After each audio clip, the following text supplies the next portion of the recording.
안녕하세요. 잘 지내셨습니까? 저는 김현숙입니다. 오늘 여러분 옆에 계시는 분, 옆지기 또는 남편, 아내, 배우자, 참 이름도 많네요. 그런 분들과 어떻게 스킨십은 하셨을까요? 눈 뜨면 제일 먼저 뭘 하실까요? 손을 잡는 걸 좋아하시는 분도 계시고, 혹시 아침에 일어나면서 뽀뽀를 해주신 분은 안 계셨을까요? 자, 이럴 때 기분은 어떨까요? 눈을 뜨면 누군가가 옆에서 입을 맞춰주고 손을 잡아준다는 건 참 행복한 일인 것 같아요. 그죠? 그리고 우리가 점점 앞으로 이제 함께 갈 사람과 크게 막 말을 해서가 아니라 이런 작은 스킨십이 오늘 하루를 되게 행복하게 만들 수도 있거든요. 제가 TV를 보다가 그 젊은 사람들이 이제 결혼 파트너를 구하는 프로그램이더라고요. 거기서 들은 멘트가 가슴에 와닿는 게 있었어요. 자기는 죽을 때까지, 그게 이제 뭐 90 몇 세, 죽을 때까지 결혼을 하면 자기 옆에 있는 사람과 1일 1뽀뽀를 하겠다라는 공약을 내세운 그 젊은 친구를 봤어요. 근데 참 괜찮다. 우리가 부부 싸움도 할 수 있고 같이 있다 보면 뭐 의견 차이로 이렇게 등 돌릴 수도 많잖아요. 근데 이 자기만의 약속을 해놓은 이 상태 지켜야 된대요. 그러면 싸웠더라도 뽀뽀로 해소될 수 있고 풀 수 있는 이 방법 참 괜찮은 것 같아요. 스킨십이 잦을수록 우리는 친밀감이 되게 높아지는 건 사실이잖아. 그죠? 오늘 이 사례를 주신 분도 이런 스킨십을 좋아하는 분인지는 모르겠어요. 일단 남편의 스킨십을 굉장히 거부하는데 특히 어떤 부부관계, 갑자기 손끝도 닿는 것도 싫어하는 그런 부부로 지금 지내고 있나 봐요. 이제 와서 성관계를 거부하는 이 남편 때문에 무슨 일인지 고민이 많으신 것 같아요. 한번 사례 한번 볼게요.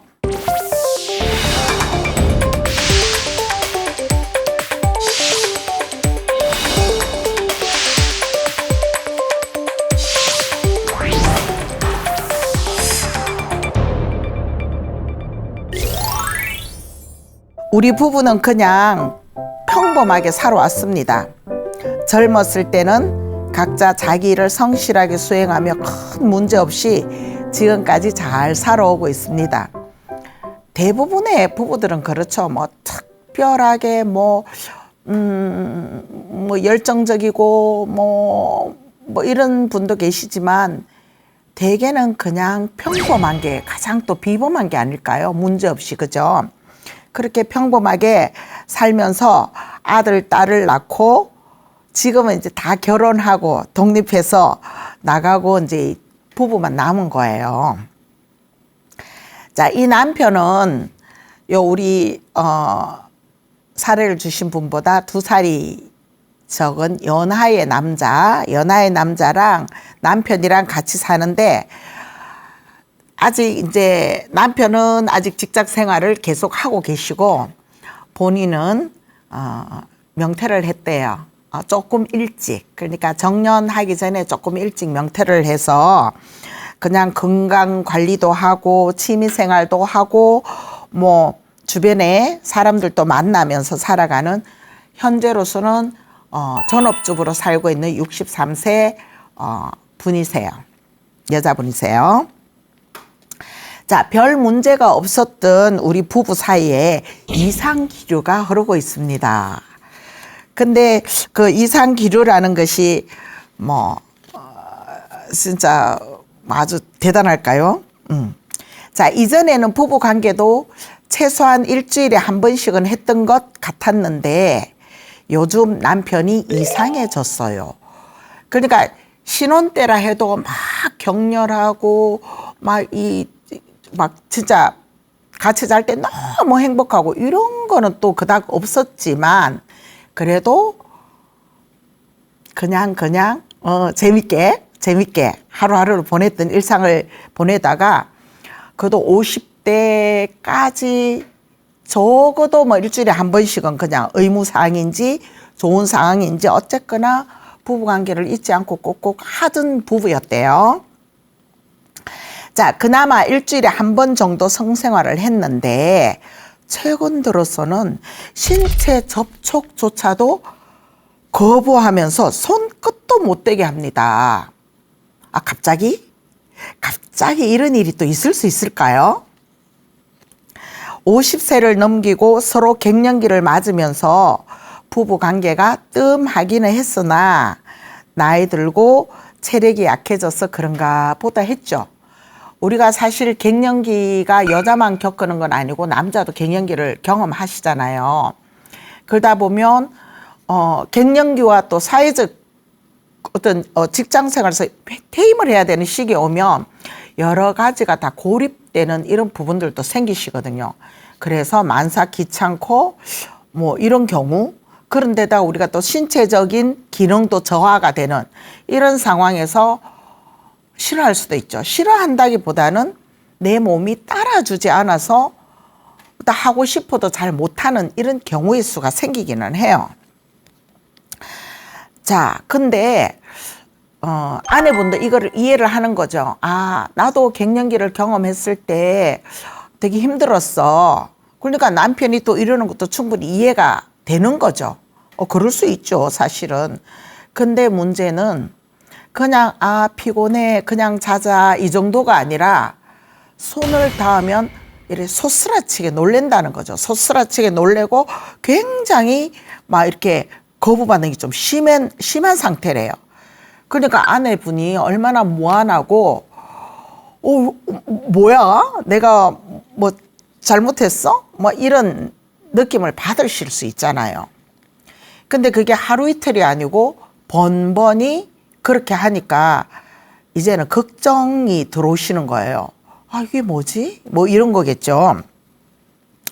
어쩌다 밤에 몸부림치다가 손도 이렇게 옆에 이렇게 가슴에 올릴 수도 있고 뭐 또 이 성기에 닿을 수도 있고 배에 올릴 수도 있고 이런 등등의 접촉이 나도 모르게 잠결이 있을 수도 있는데 그럴 때마다도 무슨 벌레를 본 것처럼 깜짝 놀래고 막 소스라치고 몸을 움켜잡고 뭐 이런 액션을 취하신다는 거죠. 이거는 정말 싫은 사람한테 하는 경계 아닐까요? 누가 낯선 사람이 나에게 이렇게 하면은 이렇게 경계하듯이. 근데 여적 살아왔잖아요. 함께 살아온, 그도 같이 부부 생활하면서 살아온 분인데 갑자기 이러니까 이게 무슨 일일까요? 이런 반응을 보니 처음에는 걱정이 되죠. 남편이니까. 그러니까 회사에서 힘드나? 뭐 이렇게 생각했다가 그 회사에서 힘든 거는 힘든 거지만 손길 닿는 것까지 뭐 굳이? 막 이렇게 생각을 하다가 아니면 몸에 이상이 있나? 어디 아프나? 막 아내로서는 남편에 대한 걱정이 이만저만이 아니었어요. 어디가 아픈 것은 아닌지, 회사 생활에서 스트레스가 많아서 그런지 어떻게 해야 될지 고민을 하다가 무슨 일이냐고 물으면 또 아무것도 아니라고, 뭐 신경 쓸 거 아니라고 또 이렇게 말하니 아내로서 해줄 일이 없는 거예요. 그래도 뭘 도와달라, 나 지금 이런 상태야 라고 말을 하고 소통을 하면 어떻게 우리가 원인을 알면 답도 나오잖아요. 근데 이 말을 안 하시니까 혼자서 답답하기만 하죠.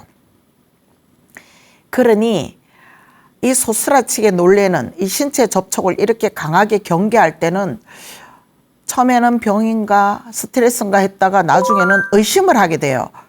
다른 사람이 있나?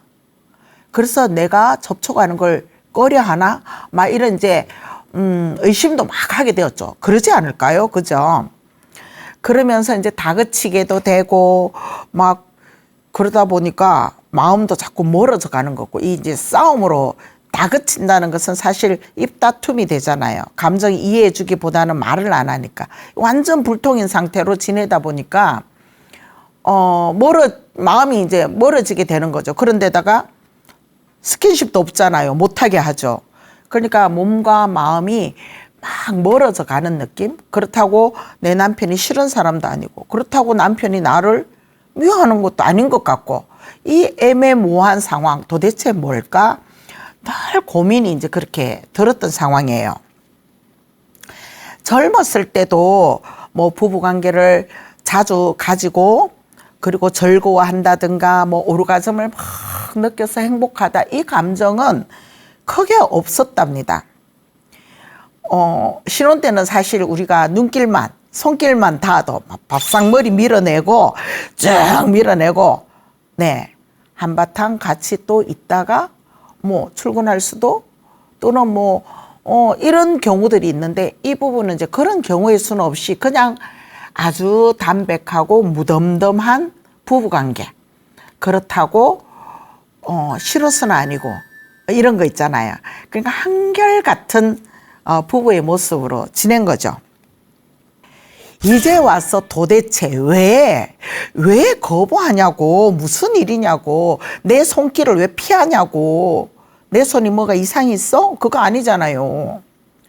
그리고 내가 갑자기 이상해졌어? 그것도 아니잖아요. 갑자기 이런 남편이 왜 소스라치게 놀래고 아주 막 심한 경계를 할까요? 그냥 돌아눕는 것도 아니라고요. 그냥 불편하면 돌아누울 수 있는데 그냥 돌아눕는 정도가 아니기에 이 아내가 엄청나게 걱정을 하는 과정이죠. 걱정과 의심이 고민이 되어 망설이다가 어느 기분 좋은 날 이제 남편을 이제 설득을 한 거죠. 얘기했죠. 왜 그래? 요즘 이상해. 어디 아픈 거야? 뭐 우리 병원에 한번 가봅시다. 이제 이렇게 했어요. 그랬더니 병원에 이제 같이 가서, 물론 직장 생활 하니까 정기 검진이나 쭉쭉 하겠지만 이제 최근 들어서 이런 일이 있어지니까 또 다른 검진 기간 이후에 뭐 또 급작스럽게 뭐 발병할 수 있는 이런 게 있나 해서 이제 병원을 가서 다시 또 이제 쭉 검사를 해봤죠. 뭐 다행히 병원에 가서 검진을 했을 때 뭐 크게 성인성 질환으로 뭐 진짜 우리가 케어를 해야 될 정도의 결과는 나오지 않아서 다행스러웠답니다. 뭐 고혈압, 당뇨 있어도 뭐 약을 먹고 크게 치료해야 될 정도는 아니고 관리만 좀 잘하면 아주 괜찮은 그런 건강한, 아직까지는 건강한 몸이었대요. 병적으로 그러면 성관계를 기피하는 것도 아니고 갱년기 정세로 기피하는 것인지. 근데 이제 병원에서 진료했을 때도 뭐 신체적 나이랑 뭐 여러 가지 좀 들어볼 수 있었겠죠. 근데 크게 막 그 기준치에서 벗어나는 정도가 아니어서 더 이상했다는 거죠. 자, 그 이후로도 병원을 다녀오고 난 이후에도 기피 현상이 계속 이어지니까 이제 좀 더 조심스럽게, 혹시 이제 성기능 장애 또는 뭐 성기에 문제가 있나, 뭐 우리 뭐 전립선 비대증이나, 근데 이런 것도 충분히 말할 수 있잖아요. 내 몸에 어떤 질환이 생겼을 때 가장 터놓고 말할 수 있는 사람이 그래도 옆에 있는 옆집이잖아요. 그럼에도 불구하고 얘기를 못하고 있는 이런 상황인가 봐요. 그래서 계속 이제 아내의 노력이 또 남편도 느껴지죠, 사실은. 이렇게 나를 걱정하는구나. 근데 말할 수 없는 이유가 있었나 봐요. 이제 아내가 그래도 화내지 않고 걱정스러운 마음으로 다가가니까 결국은 이제 얘기를 하시는 거예요. 자기 얘기를. 어떤 얘기인가 볼까요? 나중에야 들은 이야기지만 나이가 들면서 성기능 장애로 발기부전을 겪으면서 자신이 없어지고 또 부부관계를 원하지 않다가, 그러니까 자신이 없으니까 부부관계가 좀 뜸해지죠. 우리 갱년기를 맞으면 여성분도 지력이 이제 감소되고 뭐 그러다 보니까 우리가 다른 형태의 어떤 모습을 하지 않으면 불편감을 느낄 수 있는 상황들이 오니까 남편 또한 발기가 잘 안 되고 뭐 다른 외향적인 뭐 음주나 이런 거 외에도 신체적으로 일단 기능이 떨어져서 잘 안 되는 이런 경우에 잘해야 되는데 아내를 기쁘게 해줘야 되는데 이런 마음도 없잖아 있을 거예요. 근데 내 마음대로 되지 않아.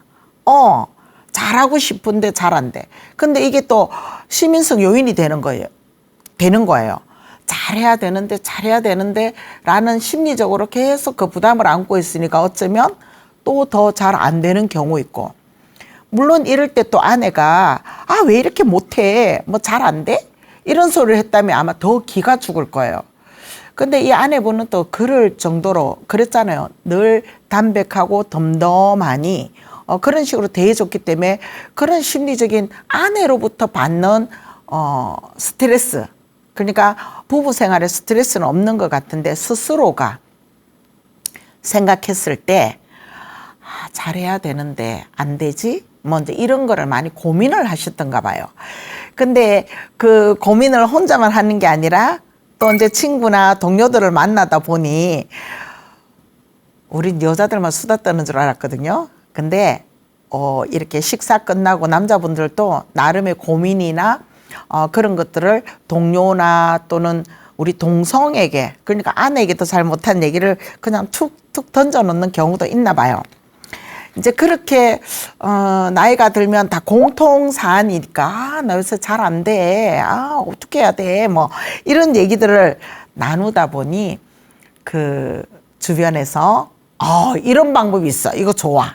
이제 이렇게 좋은 발기부전에 좋은 방법을 하나 제안을 해 주셨나 봐요. 기가 솔깃하고 그렇잖아도 모든 게 자신감 떨어지고 뭐 약해 있었던 나, 그리고 어디 가도 뭐 그게 뭐 내 성기에 대해서 당당하다 이 느낌은 가진 적이 없었는데 주변에서 이런 거 하면 굉장히 자신감 생겨지고 아내에게도 좋을 거고 기쁘게 해줄 수 있고 뭐 이런 등등의 얘기를 들은 거예요. 그래서 그 얘기가 뭘까요? 주변 사람들이 말하는 거는 이제 성기 확대 수술이라는 거예요. 내가 큰지 작은지 뭐 비교를 하실까요? 예, 큰지 작은지 뭐 당사자가 제일 먼저 알겠죠.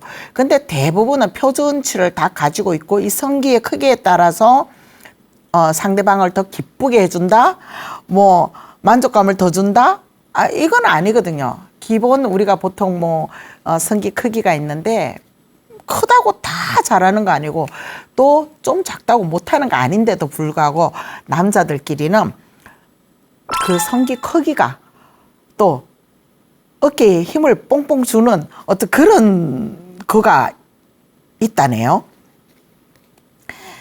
자, 그래서 지금 나이가 들고 위축되고 발기가 제대로 안 되고 이런 상황들을 여러 가지를 생각해 보건데 이런 방법이 있었구나, 나도 한번 해볼까, 뭐 이런 거죠. 그래서 이제 인터넷 검색도 많이 해보고 등등등 나름 이제 이러한 방법들이 다 나를 좋게 하기 위한 것보다 서로 갱년기에 접어들면서 약간 소원해지는 어떤 부부 관계를 더 원활히 하고 싶은 이 마음이 컸던 것 같아요. 그래서 의논하고 하면 좋은데 또 그러면 또 아내에게 또 어떤 느낌이 줄까? 이래서 그런지 그냥 혼자서 잘하면 될 것 같아서 이제 혼자 가신 거예요. 자, 그럴 때 이제 비뇨기과에 가서 상담도 잘 받고 또 뭐 부작용이 뭐가 있는지 뭐 의학적으로 또 어떤 게 검증된 게 좋은 게 있는지 뭐 이런 거 많이 알아보고 했어야 되겠죠. 근데 우리 인터넷이나 옛날에는 광고제에도 그런 거 막 있잖아요. 막 올록볼록 링 삽입, 뭐 성기 확대. 사실 저도 그런 광고들을 좀 많이 봤거든요. 뭐 오돌도돌한 거 이런 거 넣으면 아내분이 좋아할 거다. 만족도가 높아질 거다 이러면서 굉장히 광고가 많았던 것 같아요. 그러니까 어쨌거나 이 방법을 한번 택해보자. 이제 그래서 혼자 가신 거예요. 가서 했죠. 성기에 이제 보형물을 삽입을 하신 거예요. 물론 지금 의료기술이 굉장히 발달돼서 또 의사 선생님들도 검증된 제품으로 부작용이 가능하면 없도록 잘 해주시겠죠. 근데 항상 우리는 관로 열고 예외라는 게 있잖아요. 그리고 관로를 꼭 닫죠. 예외라는 상황이 벌어질 수 있거든요. 그러니까 아무리 성공적인 무슨 우리가 수술이라 해도 100%라는 말은 잘 없듯이 이분도 믿고 가서 잘한다고 했는데 이제 이분께 부작용이 발생한 거죠. 결국은 성기에 보형물을 넣었는데 뭐 잘 안 맞았다든지, 그리고 이제 그 보형물을 넣을 때도 뭐 여러 가지 상태를 점검하고 했을 텐데도 불구하고 이분에게는 이제 부작용이 생긴 거예요. 말하자면 염증이 발생했나 봐요. 우리가 손등에 작은 염증 하나 있어도 골마도 얼마나 아파요. 손끝에 우리 손톱 끝 잘못 떼다가 여기 생손아리 하듯이 염증 하나 생기면 정말 못 견디듯이 아프거든요. 근데 민감한 성기에 염증이 생겼으니 얼마나 고통스러웠겠어요. 옆에 닿는 거, 오는 거 소스라칠 수밖에 없었을 거예요. 근데 이것을 아내분께 말을 못한 거죠. 나 이거 했어. 이거를 못하신 거예요. 그러니까 아내가 알까 봐도 두려웠고 이런 거죠. 그래서 그냥 일단 가까이 오면 두렵고, 또 아내가 그렇죠. 우리가 자면서도 스킨십도 할 수 있고 뭐 꼭이 부부관계를 가지지 않아도 만질 수도 있고 여러 가지 이런 과정들이 있는데 염증 때문에 그게 허용이 되지 않죠. 그래서 소스라치게 놀래고 접근 응검이죠. 안 왔으면 좋겠고 그냥 혼자 감당해내고 있었던 거예요. 그 아픔을. 그러면 이제 병원 가서 빨리빨리 치유를 해야 되는데 그러게요. 우리가 그런 거 있나요? 정식적으로 딱 가면 AS, 우리가 이제 브랜드를 살 때는 좋은 점이 있잖아요. AS가 확실해. 이것 때문에 좀 더 비싸도 우리는 브랜드를 선택하게 되잖아요. 이름 있는 무슨 이런 가전을 사더라도 뭐를 하더라도 혹시 잘못되면 확실한 AS를 믿기 때문에 우리가 비싸도 간단 말이에요. 그러면 병원은 또 어떻게 했어요? 그 우리 치아 이거 그 틀니 이런 거 할 때도 우리가 치과에 가서 정식적으로 해야 되고 이름에도 불구하고 그 정식 말고 야매 이런 말 해도 되나? 제가 그 다른 말로 표현을 잘 못하겠네요. 그러니까 다르게 거래되는 이런 부분들로 인해서 부작용이나 이런 게 있을 때 AS를 못 받는 게 단점이잖아요. 근데 금액은 또 저렴할 수 있어요. AS를 보장을 안 해주니까 시술할 때 금액을 더 저렴하게 해주는 게 있죠. 그래서 당장 내가 돈이 좀 부족하다 싶으면 뭐 이런 방법을 또 택하죠. 그렇다고 못한다 하면 안 가는데 소문에 의하면 다 잘한다 하거든요. 그래서 믿고 가는 경우죠. 그래서 아마 이분도 그런 경우가 아니었을까. 그래서 좀 더 뭐 종합병원이나 좋은 데 가서 상담 진료를 받고 부작용이 뭔지 세세히 듣고 또 어떤 제품이 있는지 검증하고 이런 순서를 거쳐서 어떻게 잘 했었어야 됐었는데 아마 그런 과정들이 조금 미흡한 상태에서 수술을 하셨나 봐요. 그러다 보니 몸에 부작용은 생겼고 다시 가서 그거를 어떻게 도움을 요청하려니 그게 잘 안 됐었고, 만약에 우리 남편이, 제 옆에 있는 남편이 이런 상황이었다 또는 본인이 이런 상황이다면 아픈 걸 참아야 될까요? 일단 휴무를 내고라도 빨리 가서 어떻게 해결해야 될 판인데 조금 그렇게 안타까운 상황들이 조금 이렇게 지속이 된 상황이에요. 그 지속이 된 얼마간에 그게 뭐 1년, 2년은 아니었으니까 그러다 보니까 그 갑자기 변한 남편을 이해를 못하고 무슨 일인지 궁금만 하고 안타깝기만 하고 뭐 요런 게 이제 조금 이렇게 기간이 이제 걸린 요 상황에 이렇게 이제 사례를 주신 거예요. 자, 나이가 들면서 이제 이 아내분과 더 좋은 관계를 유지하면서 노년기를 잘 보내고 싶다는 그 남편분의 마음이었던 것 같아요. 근데 오히려 역효과가 나버렸죠. 그래서 정말 어깨 뿜뿜하고, 이제 우리가 좀 이렇게 수그러드는 이 상황에 새롭게, 이제 또 새롭게 제2의 삶을 또 열심히 살아보자라는 아주 이런 뜻으로 진행을 했었는데, 예, 마음처럼 되지 않았다는 게 문제죠. 염증으로 이제 고통받고, 그러다 보니 정말 그 아픔 때문에 이제, 오해를 또 싸게 했죠. 그래서 아내는 쓸데없는 오해를 하게 됐고, 의심하게 되고, 그 기류가 굉장히 싸늘할 수밖에 없잖아요. 그렇다고 말도 안 하고 이런 상황이었어. 자, 이런 얘기를 하면서 이제 못 참겠으니까 이제 했겠죠. 그래서 함께 이제 병원을 찾으셔야죠.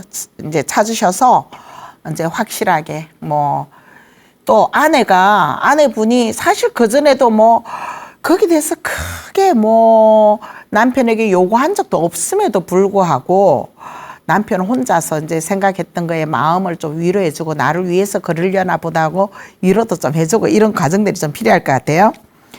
자, 근데도 아직 남편은 이제 오히려 이 얘기를 노출함으로 인해서 자기가 더 작아지는 느낌, 뭐 부끄러운 느낌? 이런 게 또 들어가지고 더 이제는 손만 피하는 게 아니라 아내 보기를 더 미안해하고 부끄러워하는 모습이 또 보여졌다는 거예요. 더 어려워졌어요. 그죠?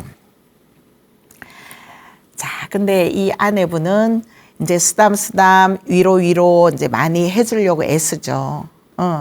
이제 하루아침에는 잘 해소가 안 돼서 답답하고 그냥 남편이 툭툭 털고 치료 잘 받고 그냥 예전처럼 뭐 어때? 안 하면 또 어때? 우리 부부인데. 그리고 서로 신뢰가 있는 부부들인데 뭐 이렇게 얘기를 해줘도 자꾸 남편은 이제 심리적으로 좀 더 또 위축감을 가지는 이런 경우의 수가 생겼나 봐요. 자, 그렇다면 이 남편의 고민이 있었을 거 아니에요. 그 이제 갱년기를 맞은 이 남편의 고민이 사실 무엇이었을까요? 또 남편이 나이가 2살이나 어리다고 했잖아요. 그러니까 2살 어린 거에 대한 심리도 좀 있었던 것 같아. 그러면 내가 젊으니까 좀 더 잘해야지. 뭐 이런 거. 나이가 젊었을 때 뭐 한두 살 뭐 그 나이가 그 나이긴 한데 좀 젊었다고 우리가 생각하면 뭐 젊은 당신이 하세요. 젊은 당신이 더 잘할 수 있잖아요. 라든가 자꾸 나이에 비교해서 더 잘하기를 요구한다든가 이러면 진짜 심리적 부담이 있을 거예요. 그 누가 시켜서는 아니지만 이 남편분은 스스로가 좀 그런 생각들을 많이 가지신 것 같아요. 자, 나이가 들면서 많이 위축되는 거 사실이거든요. 근데 이분이 또 퇴직을 하시면, 정년퇴임을 하시면 더 심각해질 것 같은 이런 느낌도 막 들어요. 지금 불안함이 많죠. 이제 조금 있으면 퇴임도 하고 신체 기능도 떨어지고 뭐 사회적인 어떤 자기가 만들어 온 함께 했던 이러한 많은 관계들이 없어지고 단둘이 이제 집에서 또는 보내야 된다는 걸 생각하면 뭐라도 잘해야 되고 단련시켜줘야 되고 더 지금보다 더 좋을 수는 없지만 유지는 해야 되는데 이런 심리적 부담이 일단 많았던 것 같아요. 거기에 가장 중요한 거는 아내를 기쁘게 해줘야 된다라는 게 있었던 것 같아요.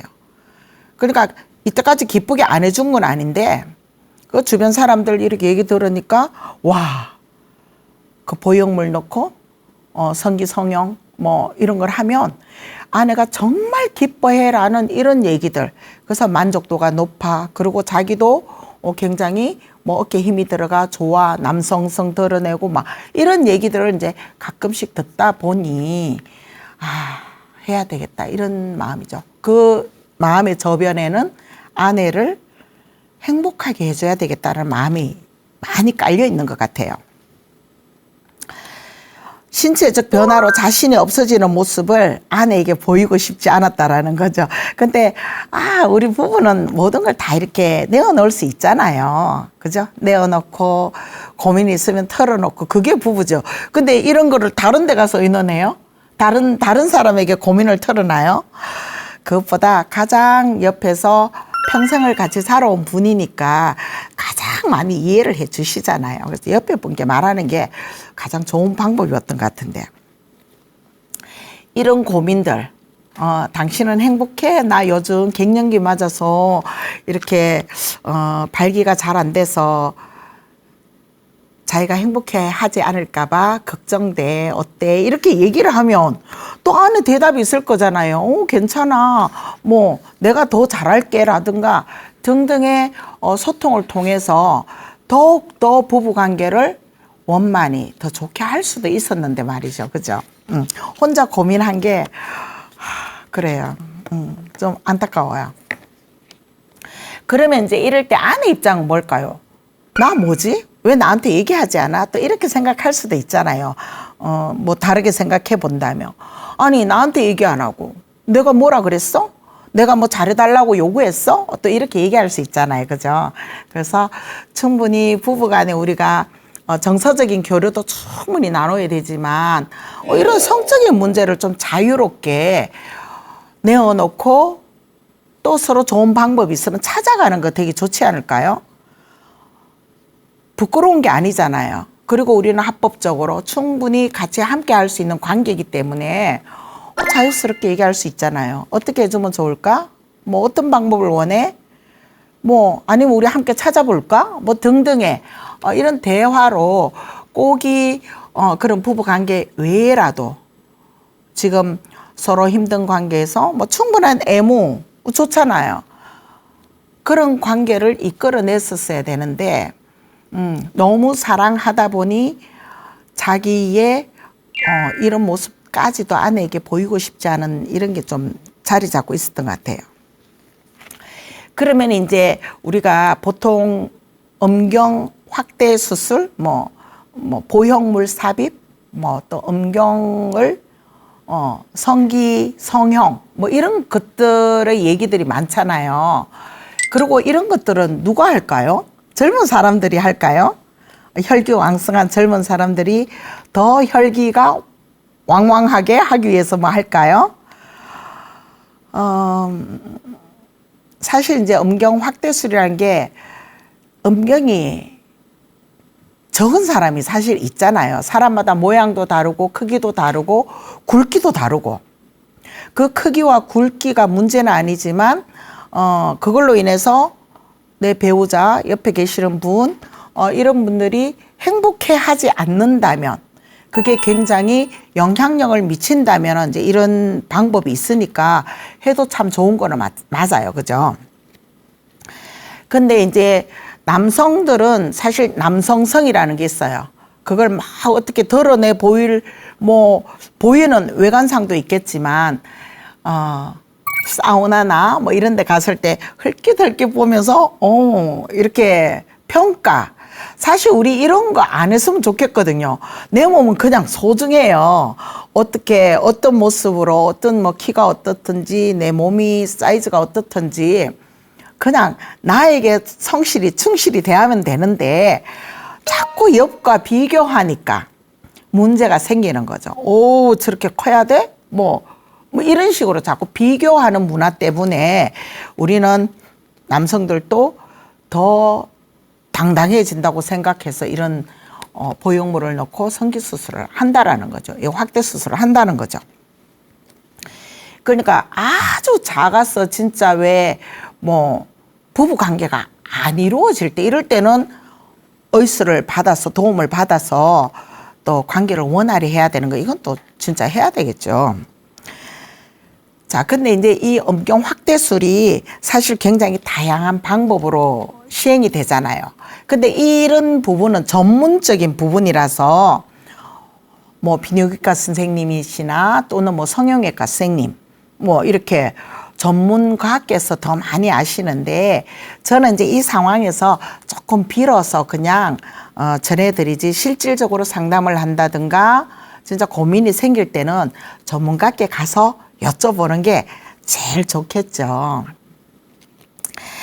그냥 이제 제가 아는 거는 그래요. 뭐 이 엄경 확대술이라는 게 다양한 방법으로 이제 시행이 된다고 해요. 거기 뭐 보형물 삽입되는 이런 것도 그 검증된 것들도 있고 또 아니면 아까 이제 이분이 잘못 뭐 검증되지 않은 것들로 하다 보니까 뭐 다른 문제가 발생되는 이런 것도 있겠죠. 그리고 무조건 크게가 아니라 맞춰야 되잖아요. 나한테 그 맞춤형으로 해야 되는데 뭐 그런 것 등등 이런 것들을 잘 상의하고 해야 되는 문제가 있단 말입니다. 혼자 뭐 크게 해주세요. 이건 아닐 거죠. 그러니까 전문가 선생님들이 보시고 이 상태 이 정도 이제 그 말에 우리가 듣고 함께 나가면 좋은 결과를 얻을 수 있을 것 같아요. 이제 제일 중요한 거는 사실 내 몸에 이물질을 삽입하는 이런 과정이잖아요. 그러면 안전이 보장돼야 되는 거죠. 후유증이 없어야 되고 뭐 100% 없으면 너무 좋지만 일단 후유증이 없어야죠. 후유증 없게 하고 아주 또 했을 때 만족도도 있어야 되고 효과성도 있어야 되고 그런 것들을 충분히 상의하고 하는 이런 과정들이 필요해요. 그러면 이런 엄경 확대술은 젊은 사람들이 많이 할까요? 나이 들었는데 뭐 이게 필요해요? 뭐 그러실 수 있잖아요. 근데 연세 드신 분들도 하신답니다. 그러니까 연세가 드셔도 나는 여전히 건강한 사람으로 머물고 싶다라는 이런 마음이 특히 난 아직 남자야라는 이런 거 있죠. 아까 근데 또 이걸 하면은 발기도 사실 잘 되고 상대방을 또 기쁘게 해줄 수 있으니까 좋은 방법으로 택한대요. 할 수 있대요. 그리고 연세가 뭐 70이 넘으신 분들도 하신다 그러거든요. 그러니까 보통은 40, 50대 되시는 분들이 많이 하시는데 50대 되신 분들이 좀 압도적으로 많게는 하신대요. 이제 경제적 50대 되면 이제 경제적 여유도 생기고 왜냐하면 이게 뭐 1, 2만 원 드는 건 아닐 거 아니에요. 그러니까 어떤 돈도 드는 문제라 경제적 여유도 있으시고 그리고 이제 50대 넘으면 사회생활에서 오는 스트레스나 뭐 신체적 변화 이제 약간 이제 우리가 갱년기를 맞이하는 시점에 올 때 그때 같이 그냥 쭉 내려앉기가 아쉽잖아요. 그래서 이런 방법을 택해서 다시 으쌰으쌰 하는 과정으로 하는 경우가 많답니다. 뭐 해서 나쁘다면 안 하겠죠. 돈 들여가면서 그죠? 그래서 좋은 결과를 얻기 위해서는 또 우리가 해야 될 일들이 있죠. 아무나 해주는 것도 아니래요. 할 수 있는 사람이 또 있겠죠. 그러니까 그 평소에 엄경 관리가 또 필요하답니다. 그 엄경의 그 피부의 상태 말하자면 피부도 노화를 하잖아요. 그러니까 엄경 상태, 엄경 피부도 크게 노화되지 않게끔 우리가 관리를 또 잘해줘야 된다는 거죠. 그래서 아주 노화가 되지 않은 상태의 피부일 때 이것도 또 가능한 거고. 그래서 여러 가지 그냥 내가 하고 싶다고 하는 게 아니라 여러 가지 조건이 맞았을 때 행할 수 있는 수술인 것 같아요. 그 다음에 이제 중요한 건 또 심리적, 말하자면 중요한 건 이건 것 같아요. 그냥 내가 심리적으로 불안하고 크기에 막 신경 쓰고 뭐 괜히 괜찮은데 아까 그랬잖아요. 비교하는 것 때문에 괜찮은데도 혼자서 뭐 해야 될 것 같지 않아 또는 뭐 주변에 얘기 듣고 이 팔랑귀들 있잖아요. 이거 해야 되지 않을까 하면 좋다는데 뭐 그래서 자기 몸의 상태는 생각지 않고 무조건 해야 된다라고 생각하는 거는 또 옳지 않을 거라는 생각이 들어요. 그래서 심리적으로 이런 거 막 정말 불안하고 이거라면 마음부터 좀 일단 한번 돌아보는 게 좋겠죠, 그죠? 그 다음에 이제 우리 여기 얘기를 주신 분, 사례자분의 남편처럼 부작용이 일어나면 안 된다는 게 중요하잖아요. 예. 그래서 뭐 염증이 생길 수도 있고 붓기가 있을 수도 있고 또 뭐가 있을까요? 뭐 변형이 생길 수도 있대요. 그러니까 내가 원했던 모양이 또 아닐 수도 있고, 그죠? 뭐 변형이 생길 수도 있고 또는 그 배뇨 장애. 그러니까 좋은 걸로 했지만 여기 따른 부작용이 또 소변을 못 본다든가 자주 본다든가 뭐 등등의 아주 부작용은 여러 방면에서 또 생길 수 있는 게 있단 말입니다. 그 다음에 성기능을 업 시키려고 더 좋게 하려고 부부관계를 더 원활히 멋있게 하고 싶어서 했는데 오히려 반대적인 작용이 나올 수 있다는 거죠. 성기능 저하라든가 오히려 진짜 장애가 생겨버릴 수도 있더라는 거죠. 그래서 이런 수술 방법을 택할 때는 신중하셔야 되고 옆에 사람과 충분히 지금 이 관계에 대해서 정말 뭐 안 좋은지를 먼저 물어봐야 되죠. 내 혼자 생각이 아니라. 그래서 이 관계 지금 내가 하는데 뭐 싫어? 안 좋아? 불편해? 등등을 충분히 소통을 먼저 하고 그리고 두 사람이 의견에 맞춰서 병원을 찾아보는 거 좋을 것 같습니다. 이런 이제 우리가 피부 성형, 그러니까 얼굴 성형 많이 하시잖아요. 이제 젊은 층들 우리나라는 뭐 첫째도 이쁨, 자꾸 이쁨에 치중을 하다 보니까 쌍꺼풀 했더니 여기다 하고 싶어, 코 세우고 싶어. 이제 중독성이 있다는 거죠. 그리고 의존이 돼버린다는 거. 그래서 성형이 무섭다는 얘기가 완전히 뭐 괜찮은데 우리가 볼 때 괜찮은데 아니야. 이거 고치면 더 좋을 것 같아. 중독성 있고 자꾸 그게 의존하는 그 문제가 위험하듯이 바로 음경 확대술도 해서 한 번만에 만족했다가 또 하게 되는 의존성이 되는 문제도 있답니다. 그러니까 이것 또한 자꾸 더 크게 더 멋있게 뭐 이런 것들로 한 번에 끝나지 않을 수가 있다라는 게 또 큰 부작용일 수 있는 거죠. 자, 이런 여타의 방법이 다 필요에 의해서는 할 수는 있어요. 그렇지만 더 좋은 거 그냥 자연스럽게 함께 좋은 관계를 유지하면서 늙어가야 되잖아요. 나이 들고, 그죠? 자, 그러자면 부부 간에 일단 충분한 대화, 이거는 뭐 기본이죠. 있어야 될 것 같고요. 그 다음에 나이 들어서 위축되지 않는 방법, 늘 얘기했지만 꾸준한 부부 생활이죠. 그러니까 항상 스킨십을 하고 뭐 진짜 일주일, 이주일이라도 관계없이 끊임없는 부부 관계를 가졌을 때 우리 왜 기계도 계속 사용하면 잘 되는데 묵혀놨다가 오랜만에 하려니까 버버벅대고 안 돌아가고 그래서 기름칠하고 막 이러잖아요.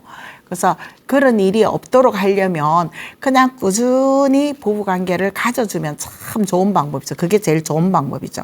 그 꾸준한 부부관계를 하기 위해서는 서로 좋은 대화 많이 가지는 거, 소통. 언제나 뭐 소통이 제일 좋은 방법인 것 같아요. 그죠? 힘들 때나 기쁠 때나. 나이 들어가요. 근데 나이는 숫자에 불과하다 그러잖아요. 가요에도 보면 뭐 나이는 숫자. 그래서 나이에 너무 연연해 하시지 말고 우리가 지금 현재 처한 현실에 기쁨으로 감사함으로 그리고 얼마나 좋아요. 옆에 아직 나랑 함께 할 손잡고 잘 그리고 가끔씩은 뽀뽀할 안아줄 그리고 함께 잘 내 배우자가 옆에 있다는 게 얼마나 감사해요. 그것만 해도 우리는 그 힘으로도 남은 삶을 기쁘게 행복하게 충분히 즐기면서 사실 수 있을 것 같아요. 그러니까 너무 외향적인 거 외부적인 것에 의식하시지 말고 그냥 감사함으로 본다면 다 수용되고 이해되는 부분인 것 같거든요. 이 두 분 이제 원인이 뭔지 알았으니까 잘 해결을 해 나가실 거고요. 그리고 이제 또 재수술을 하더라도 치유하는 기간이 있을 거니까 그때 또 잘 견디시고 좋은 결과로 이전에 했던 그런 좋은 부부 관계를 맺으면서 잘 지내시기 바랍니다. 네, 잘 들어주셔서 감사합니다.